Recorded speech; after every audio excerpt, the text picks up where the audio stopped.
ఇప్పుడు గురువు జాతక చక్రానికి రిలేటెడ్గా గోచార రీత్యా కూడా ఆయన స్థాన మార్పును బట్టి జాతక చక్ర రీత్యా కూడా ఎలాంటి మంచి ఫలితాలు కలుగుతాయి, యోగాలను ఎప్పుడు ఇస్తాడు, అవయోగాలను ఎప్పుడు ఇస్తాడు, ఇది కూడా చూసుకోవాలి. అవయోగం కూడా చూసుకోవాలి, అవయోగాలు కూడా ఉంటాయి ఖచ్చితంగా. ఇవన్నీ కూడా ఇప్పుడు ఒక్కొక్కటి మనం చెప్పుకుందాం.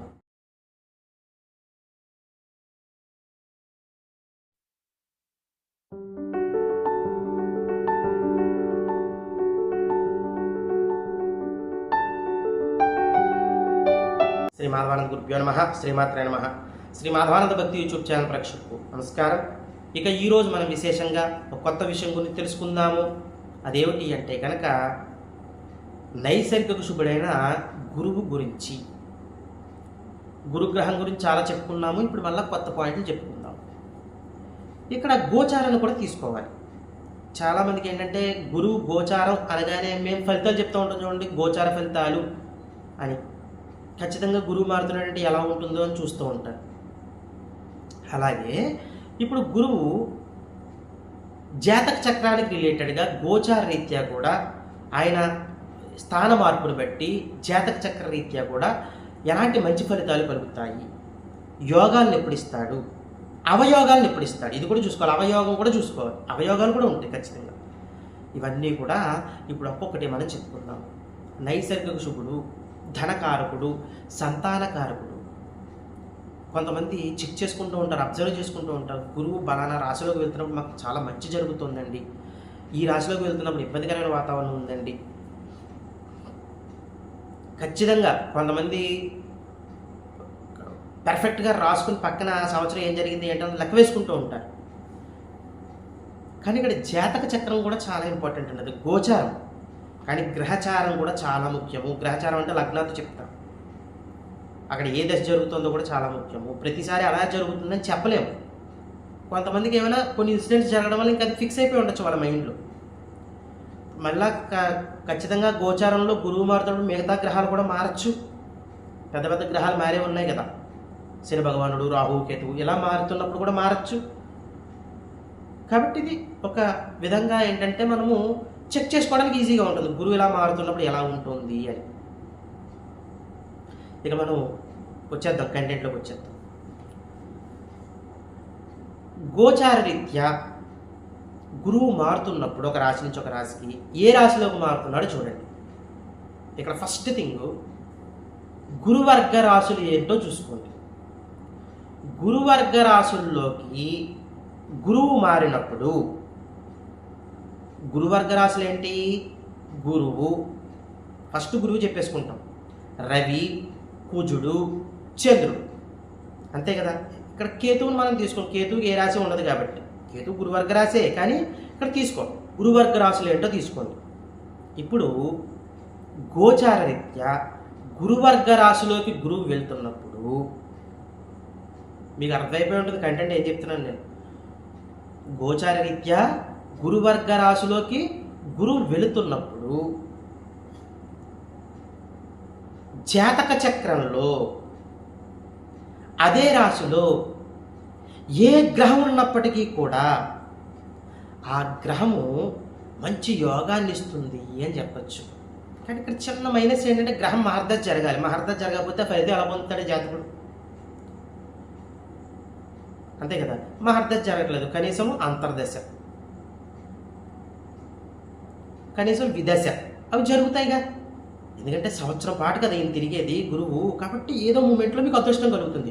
కానీ ఎక్కువ అదృష్టం ఎప్పుడు వస్తున్నాయా అంటే అంతర్దశ, మహర్దశ, అంతర్దశ జరుగుతున్నప్పుడు చాలా బాగుంటుందండి జాతకుడికి. గురువు ఎగ్జాంపుల్ ఇప్పుడు గోచారీత్యా కర్కాటక రాశి ఆయన ఉచ్చస్థితిలోకి వచ్చారండి. రీసెంట్గా నేను చెప్పాను కదా, ఉచ్చస్థితిలో గురువు మారాడు, ఎలాంటి ఫలితాలు ఏ రాశి వారికి ఉంటాయని. గోచారీత్యా గురువు కర్కాటక రాశిలోకి వచ్చారండి. ఇప్పుడు జాతక చక్రంలో అదే కర్కాటక రాశిలో గ్రహాలు ఉండాలి. ఆ గ్రహం యొక్క మహర్దశ మీకు జరగాలి, లేదా గ్రహం యొక్క అంతర్దశ మీకు జరగాలి, లేదా గ్రహం యొక్క విదశ మీకు జరగాలి, లేదా గ్రహం యొక్క సూక్ష్మదశ మీకు జరగాలి. అలా జరిగినప్పుడు ఆ దశ మీకు యోగాన్ని కలిగిస్తుంది. మహర్దశ ప్రైమ్ మినిస్టర్ లాంటిది, అంతర్దశ చీఫ్ మినిస్టర్ లాంటిది, విదశ ఒక ఎమ్మెల్యే ఎంపీ లాంటిది, సూక్ష్మ దశ ఒక గ్రామానికి సర్పంచ్ లాంటిది. మీకు అర్థమైపోయింది ఇప్పుడు నేను చెప్పింది. మహర్దశని ఎవరితో పోల్చాను, విదశని ఎవరితో పోల్చాను, సూక్ష్మదశని ఎవరితో పోల్చాను, అంతర్దశని ఎవరితో పోల్చానో మీకు అర్థమైంది. దాన్ని బట్టి మీరు క్యాలిక్యులేట్ చేసుకోండి. సూక్ష్మదశ అంటే బాగా లీస్ట్ అనమాట. అంటే గ్రామానికి సర్పంచ్, వాళ్ళకి అది ఎక్కువ. ఆ గ్రామానికి మాకు పేరుంటే చాలండి అనుకునే వాళ్ళు ఉంటారు. అలాగే సూక్ష్మదశ ఏదో ఒకటి అదృష్టం కలుగుతుంది కదా జాతకుడికి. Something is better than nothing అంటాం కదా, ఇక్కడ అది వర్తిస్తుంది బాగా. క్లియర్ అయిందా పాయింట్? ఇప్పుడు గురువు కర్కాటక రాశి నుంచి తర్వాత సింహరాశికి వెళ్ళడం జరుగుతుంది. అది కూడా గురువర్గ రాశే. అక్కడ మీకు గ్రహాలు ఉన్నా చాలా అదృష్టమే. ఆ గ్రహం యొక్క మహర్దశ జరుగుతున్నా, అంతర్దశ జరుగుతున్నా, విదశ జరుగుతున్నా, సూక్ష్మదశ జరుగుతున్నా అదృష్టమే. అంతే కదా? సరే, మీకు వెంటనే ఒక సందేహం వస్తుంది. అయ్యా మీరు చెప్పింది బాగానే ఉంది, గురువు ఖచ్చితంగా మారుతూనే ఉంటారు కదా, గోచారీత్యా బాగుంది. గురువర్గ రాశుల్లో ఇప్పుడు మీరు చెప్పినట్టు మాకు గ్రహాలు లేవండి, మరి ఏమిటి పరిస్థితి అంటే కనుక, అదే సమయంలో మీకు ఏదైనా గ్రహం లేకపోతే కనుక మీకు ఆ సమయంలో గురు మహర్దశ జరుగుతుందో లేదో చూసుకోండి. ఓకేనా? జరగట్లేదు, అది కూడా జరగట్లేదు. మీకు గోచారంలోనే ఒక రాశిలోకి వెళ్తున్నప్పుడు, ఇప్పుడు నేను చెప్పిన కర్కాటక రాశిలోకి వెళ్ళినప్పుడు అక్కడ అందులో నక్షత్రాలు ఉంటాయి కదా. పునర్వసు నక్షత్రం 4వ పాదము, అక్కడ గురువు ఉన్నప్పుడు ఆ నక్షత్రాధిపతి యొక్క దశ. కానీ అక్కడ మళ్ళీ నక్షత్రాధిపతి గురువే. గురు మహర్దశ జరుగుతున్నా లేదా ఆయన నక్షత్రంలో గురు మహర్దశ జరగట్లేదంటే ఇది కూడా వర్తించదు. తర్వాత మీకు పుష్యమి నక్షత్రం 4 పాదాలు కర్కాటక రాశి. ఇప్పుడు ఆ నక్షత్రంలోకి వెళ్తున్నాడు అనుకోండి గోచారీత్యా గురువు. ఆ నక్షత్రాధిపతి ఎవరు? శని భగవానుడు. మీకు శని మహర్దశ జరుగుతున్న జాతకరీత్యా చెప్తున్నాను ఇక్కడ నేను, అదృష్టం. ఆశ్లేష నక్షత్రం కూడా 4 పాదాలు కర్కాటక రాశికి చెందుతాయి కదా. ఇప్పుడు బుధ మహర్దశ జరుగుతున్నా మీకు అత్యంత అదృష్టం కలుగుతుంది. ఫస్ట్ థింగ్ ఏం తీసుకుంటాము, అక్కడ ఏమైనా గ్రహాలు ఉంటే గ్రహాల యొక్క మహర్దశలో అదృష్టాన్ని ఇస్తాయని చెప్పాం. గ్రహాలు లేవని చెప్పుకున్నాం. గ్రహాలు లేనప్పుడు గురు మహర్దశే అదృష్టాన్ని ఇవ్వాలని చెప్పాం. గురు మహర్దశ జరగాలి, అది కూడా జరగట్లేదు అంటే కనుక అందులో ఏ నక్షత్రంలో తిరుగుతున్నాడో ఆయన, ఏ నక్షత్రంలో సంచారం జరుగుతుందో నక్షత్రాధిపతి యొక్క దశ జాతకరీత్యా జరుగుతున్న అదృష్టం కలుగుతుందా జాతకుడికి. క్లియర్ అయిందండి పాయింట్? ఇక్కడతోటి ఇది అయిపోయింది. ఇప్పుడు అసలైన దగ్గరికి వద్దాం. గురువర్గ రాశుల్లో కాదు గురు సంచారము శనివర్గ రాశుల్లో జరుగుతుంది. ఎలా ఉంటుంది? గురువర్గ రాశుల్లో జరగట్లేదు సంచారం, శనివర్గ రాశుల్లో జరుగుతుంది. ఎలా ఉంటుంది? శనివర్గ రాశుల్లో జరుగుతున్నప్పుడు ఆ శనివర్గ రాశుల్లో జరుగుతున్న మహర్దశలు ఏవైనా జరుగుతుంటే, అంటే గురువు ఉదాహరణకి శనివర్గ రాశుల్లో సంచారం ఎలా తీసుకోవాలి? శనివర్గ రాశులు ఏంటి? ఫస్ట్ మేషం గురువర్గ రాశి, వృషభం శుక్రుడు, శనివర్గ రాశి శుక్రుడు కదా మరి. అక్కడ జరుగుతున్నప్పుడు, లేదా మిథునంలో గురు సంచారం జరుగుతున్నప్పుడు, కన్యలో గురు సంచారం జరుగుతున్నప్పుడు, తులలో ఈ గురు సంచారం జరుగుతున్నప్పుడు, మకరంలో కుంభంలో గురు సంచారం జరుగుతున్నప్పుడు, అక్కడ ఏవైనా గ్రహాలు ఉంటే ఆ గ్రహాల యొక్క మహర్దశల్లో, ఆ మహర్దశ ఇప్పుడు జరుగుతోంది అంటే ఆ దశల్లో మీరు చాలా జాగ్రత్తగా ఉండాలి. మీకు జాతకరీత్యా బలంగా ఉంటే ఆ గ్రహం మంచి దశ మంచి యోగం కలుగుతుంటే ఫైన్, కానీ కొంచెం జాగ్రత్తగా ఉండడం అన్నది మంచిది. రిస్క్ తీసుకోకూడదు. రిస్క్ టేకింగ్ నేచర్ అన్నది అస్సలు పనికి రాదు ఈ సమయంలో. గోచారీత్యా గురువు పంచమంలోకి వెళ్తున్నాడండి, అది మాకు శనివర్గ రాశి ఏంటంటే ఇక్కడ నేను గురువు గురించి మాట్లాడట్లేదు. గురు సంచారం జరుగుతున్నప్పుడు అక్కడ ఉన్న గ్రహం యొక్క మహర్దశ గురించి, అక్కడ గ్రహం గురించి మాట్లాడుతున్నాను. ఉదాహరణకు మీకు కుంభంలోనే ఒక గ్రహం ఉందండి, కుంభంలో గురు సంచారం జరుగుతుందండి గోచారీత్యా. జాతకరీత్యా కుంభంలో ఉన్న గ్రహం ఏదైతే ఉందో జాతకరీత్యా అదే దశ జరుగుతుందండి. ఆ టైంలో చాలా జాగ్రత్తగా ఉండాలి. అయితే హిట్టు లేదంటే ఫట్. జాతకం చూసి మాత్రమే చెప్పాలి. మొత్తానికి ఫట్ అని చెప్పలేము, హిట్ కూడా అవ్వచ్చు. అయితే అంటే ఇది ఎలా అంటే అతివృష్టి అనావృష్టి అంటాను చూసారా, అలా జరుగుతుంది ఆ జాతకుడికి. అది జాతకం చూసి మాత్రమే చెప్పగలము. కానీ రిస్క్ టేకింగ్ నేచర్ అన్నది మాత్రం ఉండకూడదు. ఇది మాత్రం పిన్ పాయింట్ గుర్తుంచుకోవాలి మీరు. అస్సలు మంచిది కాదు రిస్క్ టేకింగ్ నేచర్ అన్నది. ఇది శనివర్గ రాశుల మీద గురు సంచారం జరుగుతున్నప్పుడు, ఆ శనివర్గ రాశుల్లో ఏమైనా గ్రహాలు ఉన్నప్పుడు, ఆ గ్రహాల యొక్క మహర్దశలు జరుగుతున్నప్పుడు రిస్క్ టేకింగ్ నేచర్ పనికి రాదు. సూపర్ హిట్ అయితే సూపర్ హిట్, అప్పుడు మీరు ఎంత రిస్క్ అయినా తీసుకోండి, కానీ ఎంత సూపర్ హిట్ అవుతున్నా రిస్క్ అక్కడే ప్రమాదం. ఒక్కసారిగా డౌన్ఫాల్ అయిపోయారు అనుకోండి,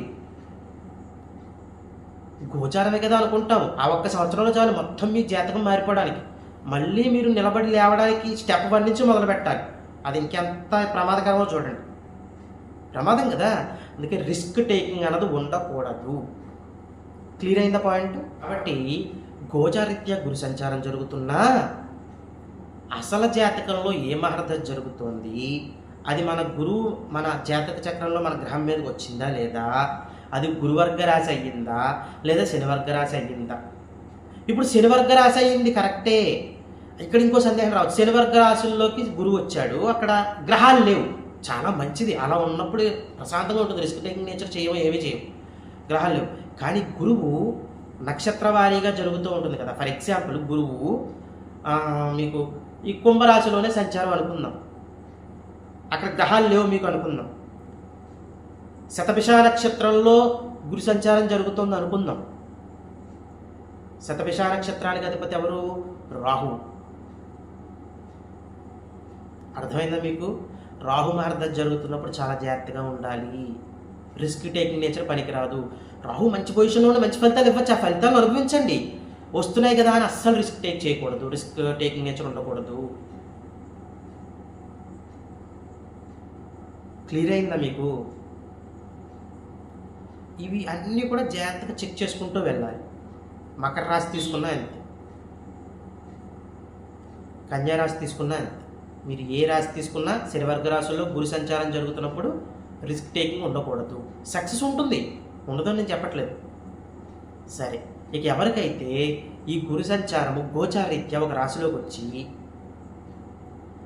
అక్కడ ఒక గ్రహం ఉండి ఆ గ్రహము మహర్దశ జరుగుతూ ఏ జాతకులైతే ఇబ్బంది పడుతున్నారో అలాంటి జాతకులు చేసుకోవాల్సిన పరిహారం దగ్గరికి వచ్చినట్లయితే మీరు యథాశక్తిగా